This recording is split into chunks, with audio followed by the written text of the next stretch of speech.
It really hurts. Stress na siya.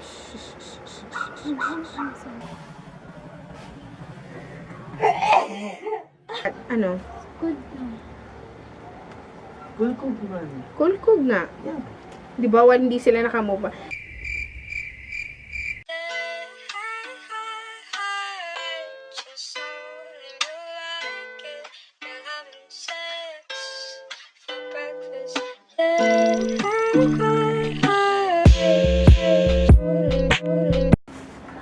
Hello, honeys! Welcome back to my channel. This is Denise Honey, your honey. So, for today's vlog, wait, excited masyado. So, before we talk about our topic for today's vlog, please don't forget to subscribe and click the notification.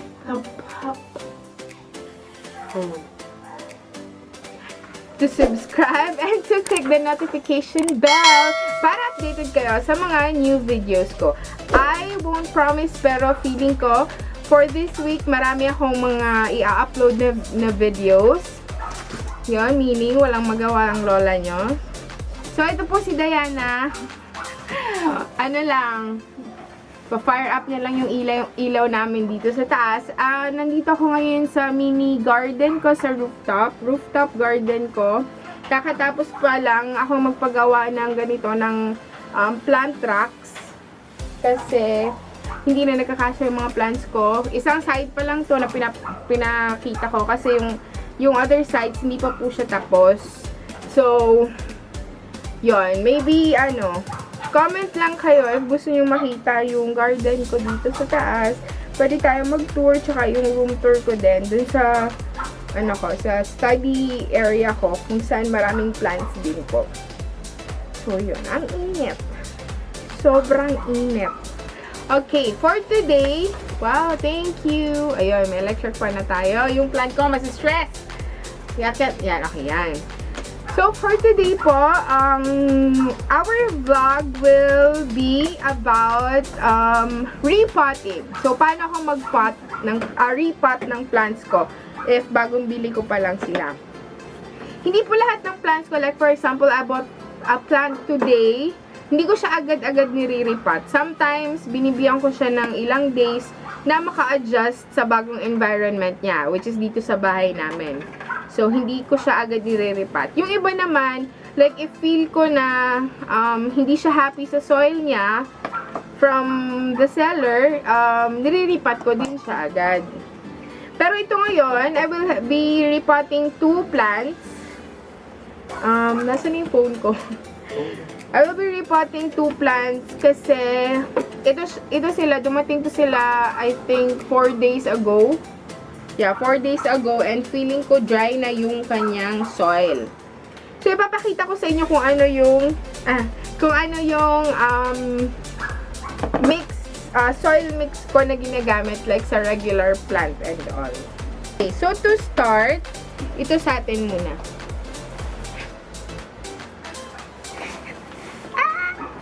Yan. Okay. Yung carton. So, ito, this plant, it is, dito sa Cebu, we call it doble cara. Ewan ko lang sa ibang lugar ha. Pero ito ay doble cara. So, ito yung itsura na nung pinadala sa akin through delivery. Ano siya? 1, 2, 3, 4, 5. It has 5 mature leaves and 1 baby coming out. But, yung isang leaf niya is, ayan, give-uppers na ata siya. Pero hindi ko lang siya gagalawin. Tatanggalin ko lang yung brown part niya. Para naman, hindi siya masyadong ma-stress na meron siyang nag-give up ng part ng leaf niya. So, yun. So, what I'm gonna do with this is, tatanggalin ko po siya sa kanyang soil. But, hindi ko na po yan mapapakita. Dahan-dahan lang po kasi kailangan ng malaking area, which is I don't have a big table. So, si Diana Zubiri ng Cebu, ang magtatanggal po. Are you ready to rumble, Diana? Okay.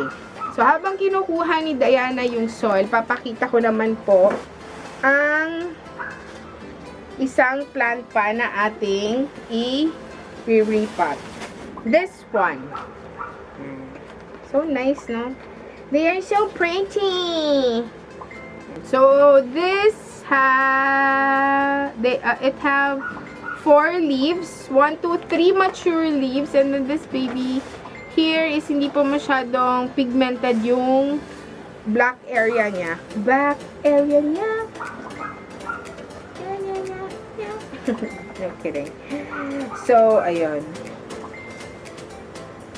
So, ito, yung tawag nila dito sa Cebu is black spider. Correct me if I'm wrong. Kung meron kayong scientific name para nito, you can just comment it down. Kasi hindi talaga ako medyo familiar talaga. Kasi meron to siyang kamukhang plant. Nakalimutan ko asa mo. So, may kamukha siyang plant eh. So, kuha ko na din yung soil. Kung meron lang talaga akong malaking area dito. Okay.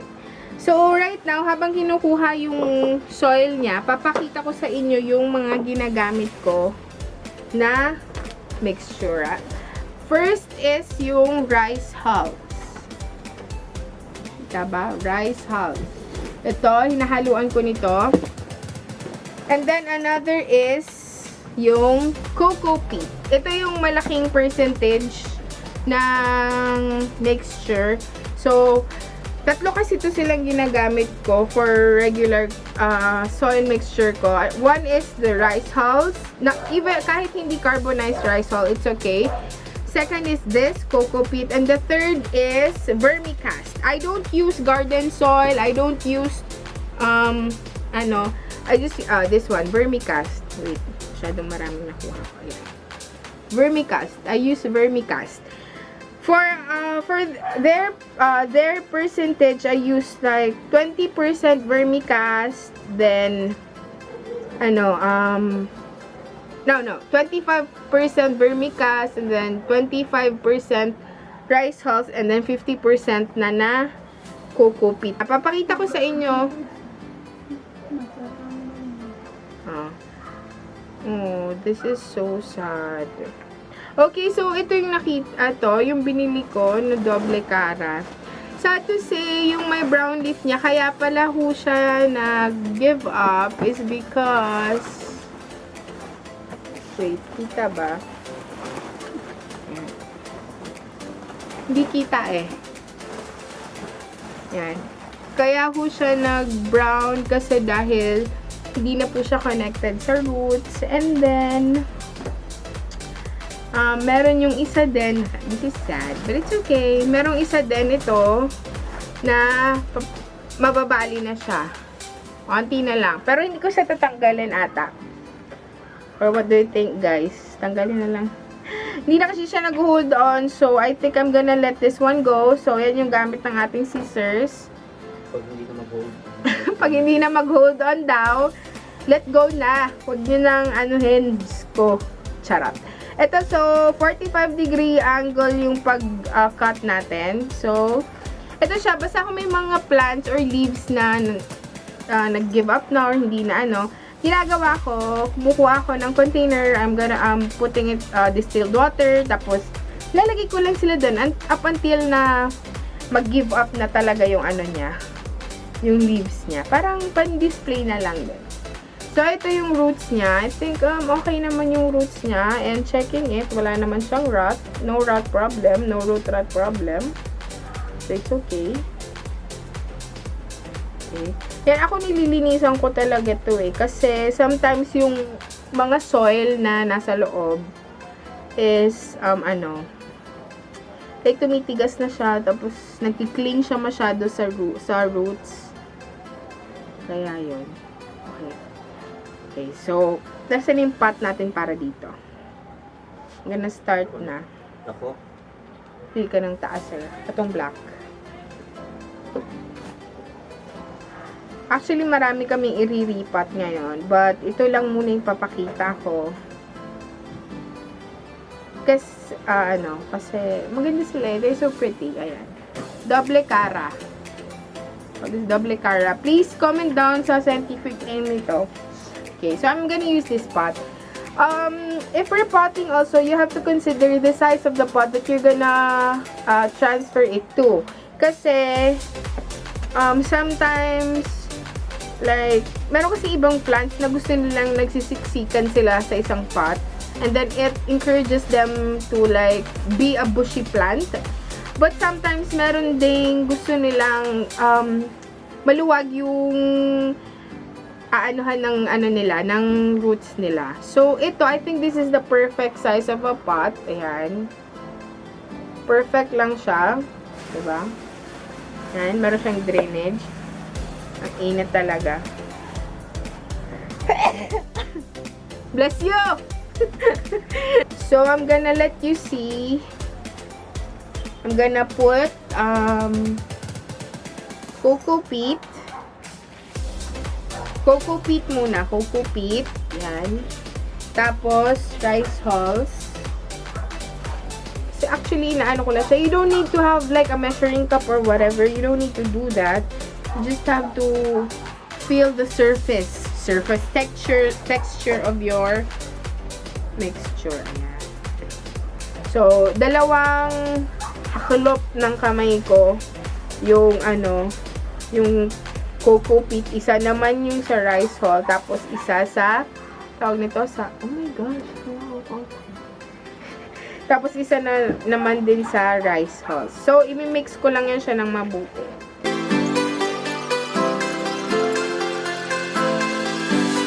So, ito. Ito yung sample ng, yan ang itsura niya. Kita nyo ba? Kita ba?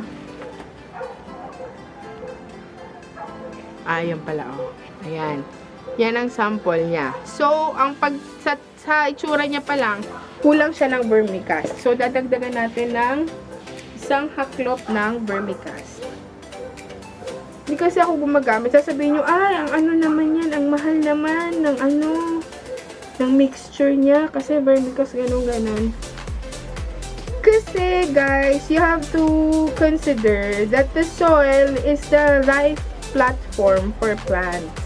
Diba? Kumbaga sa atin, bahay natin yun. Would you rather have a house that has not a good foundation, or diba, parang ganun na rin yun para sa plants. And, you don't do it like once a month. You do it up until like mag-grow sila. And then, you just gonna tawag nito, change it if you're gonna repot it.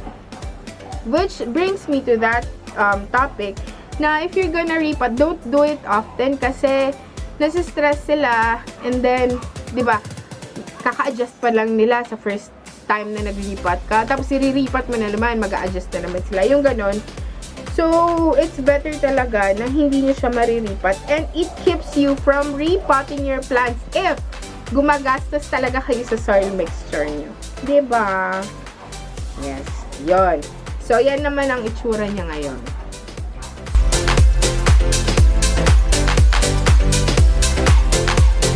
So, ayan. Ayan na siya. So, after that, say, Tagalog sa kulkugon, uy. Yun, say, Tagalog sa kulkugon. Yung ano, like, you're gonna make a well. Yun. You're gonna make a deep well. Let's say, ang well is up until 1.5 inch to 2 from the tip. From the, I mean, like, the edge of the container. Okay. And then after that, ano? Kulkog na. Di ba, hindi sila nakamove. Kulkog na. Kulkog na. So after that, you're gonna dip this one, ang roots niya, settle it in. So, kausapin nyo. Yeah, kausapin niyo yung plants niyo. Nakalimutan ko yung sabihin sa first vlog ko. Ako mahilig akong makipag-usap sa plants ko. And then sometimes, and then most of the time, kasi nag-water ng plants ko is si Diana. Siya yung nag-a-assist kasi sa akin din. Sabi ko sa kanya, kausapin mo yung mga plants ko. Kasi ako, for me talaga, it really helps. Nagmagmahal na ganito. Hindi joke. It really, parang nakaka-brighten din yun para sa kanila, di ba?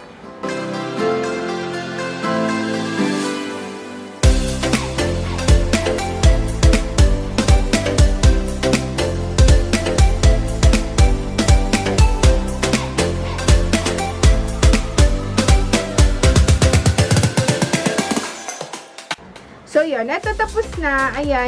Then, after that, naglalagay ako ng rice hull sa top. Ang rice hull sa top, ang use niya is para din sa moisture niya, sa drainage niya. But, one thing na reason talaga bakit nilalagyan ko siya is para hindi siya nagkakaroon ng maraming pests. Kasi natutusok yan sila. They don't like the sharpness of rice hulls. So, yan. So, that's the finished repotting Camberlut Camberburls. Okay, sige, for the next, nasa na? Eto na. Yours truly, Charlie. Okay, so, yun. Naputol kasi nag-low-bat. So, going back, making a well na tayo for our second plant to be repotted. Tapos, sometimes, then, ilalagyan ko to siya, nagsispray ako ng tea spray sa roots niya para to take the bugs and pests away from the roots. But you can also spray it on top of the soil.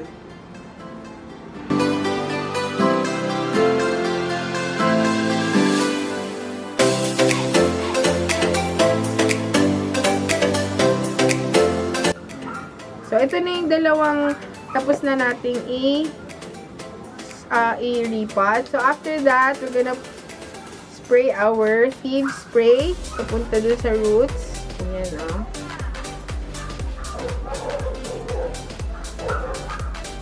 Okay. Tapos, she's good to go. That baby's good to go. Lalo na to. So, that's for my vlog, for my soil mixture. After that, alcohol muna tayo, syempre. Stay safe kayo, everybody. Stay at home if possible. Work from home if possible. And if not, please do take care. Keep safe. And, yun, take care. Thank you. This is Denise Honey, your honey. Bye!